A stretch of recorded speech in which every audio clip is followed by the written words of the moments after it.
This year, the Visual Arts Master's Program student exhibition was concerned with the theme of happiness and how to achieve it. After reflecting on this theme, we chose 3 different pathways that we found compelling: hedonism, altruism, and aestheticism. In this exhibition, the students reflected on these themes and developed works that either illustrated them literally or more abstractly. This exhibition is taking place under the auspices of Industrial Art in Brno, but in the spaces of Villa P651 in Prague, due to practical complications in the process.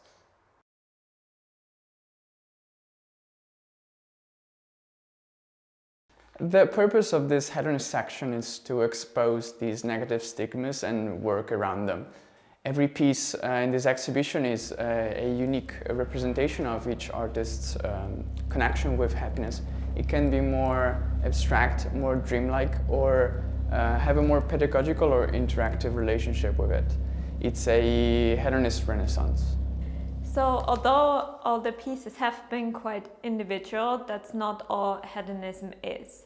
And we can find connections between the pieces and also feel this thing that bounces all together, especially in these times. In my paintings, I want to create a fun atmosphere, but at the same time telling a serious story behind the scene in these paintings. So I present a strong and independent woman who lives happily with her pet, the obedient tiger, by enjoying every moment without asking help or care from the man. But the idea is not about dump the man after taking his flowers away. It is to appreciate the kindness, to accept others' admiration, but not giving oneself away.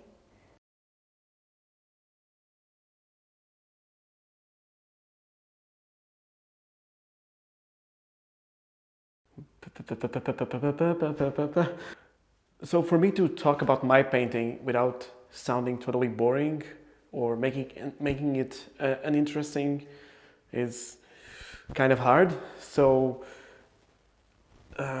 if I can say something about how it connects to hedonism, I think it relates to the painting action itself, because it's an action that's completely free and it doesn't have any restrictions, and I can do it until I'm completely satisfied with what I'm working on. When I think of the word hedonism, I feel that I relate to it in a very primitive way, as in it is in our very human nature to seek physical pleasure. And what is more primitive than physical touch, human touch? As an artist, I'm always looking to engage my audience physically within my artwork, making them participate in some way in my art. I believe working as a graphic designer puts you in a particular state of mind that forces you to interpret and execute your client's happiness. I'm not sure I ever critically took happiness into account in my work. Discussing it often corners me with embarrassment. Perhaps that is why I find joy in these tiny, minuscule, everyday delights. So, hello. I would like to welcome you to our second part of the exhibition, which is focused on altruism. And our group worked on the topic of altruism as a collective, and partly because altruism itself, it's such a varied and wide topic that each of us came up with their own definitions. So we don't have a single view on altruism, rather we have like many perspectives and different approaches to how we perceive the term altruism.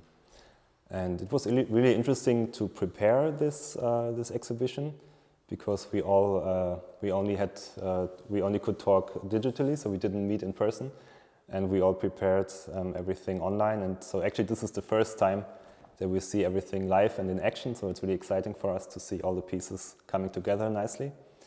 And one of our focus was to connect every piece together with the others. So we wanted to create some kind of general installation that fits all the single pieces together to one big idea.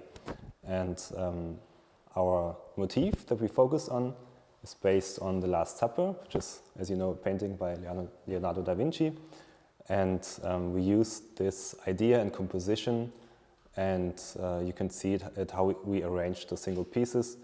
they are somehow reflecting this image. And of course, this image has lots of thematics connected to altruism, such as forgiveness or sharing, like Jesus is sharing his body and with his followers. And these are all aspects that really spoke to us and that we see have a very strong connection to altruism in general.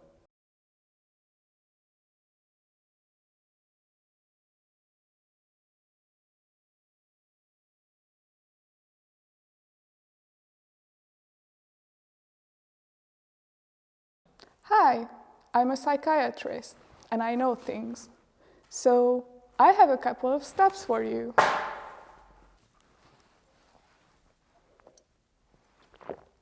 If you need help, call me.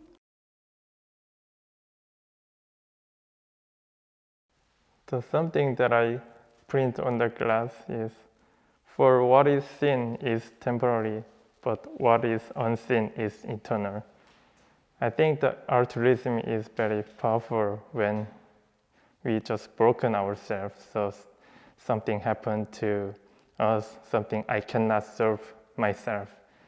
Then I think there is a time that we really need other people and we can feel the happiness from altruism.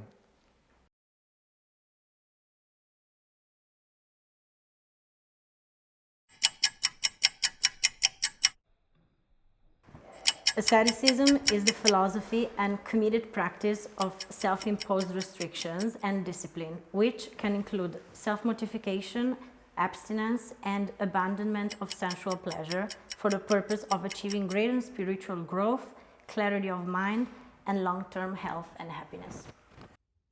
Our piece is called Dinner for Two. We collaborate on a playful video performance. Our piece is strongly focused on personal struggles and goals to achieve some sort of life balance with the restrictions that we set ourselves.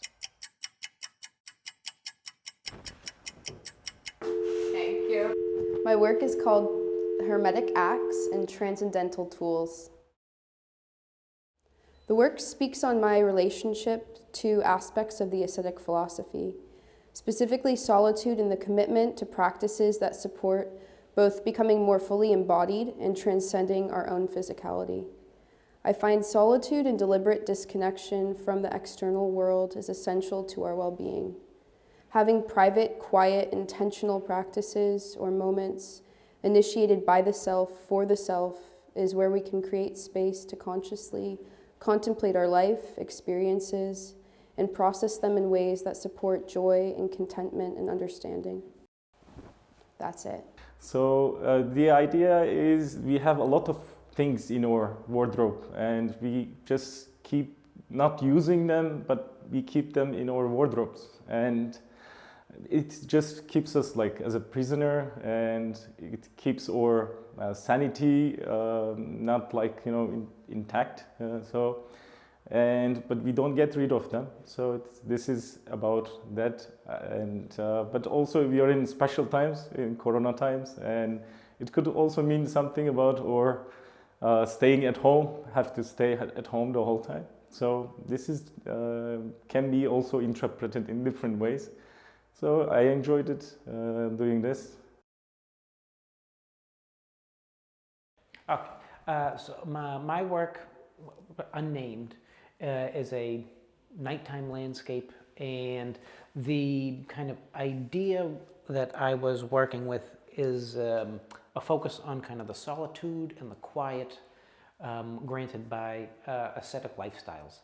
And I guess the manner in which that I conceived of the happiness gained through ascetic practice is one that is rather muted compared to other forms of gaining happiness. And so that's something that I try to achieve.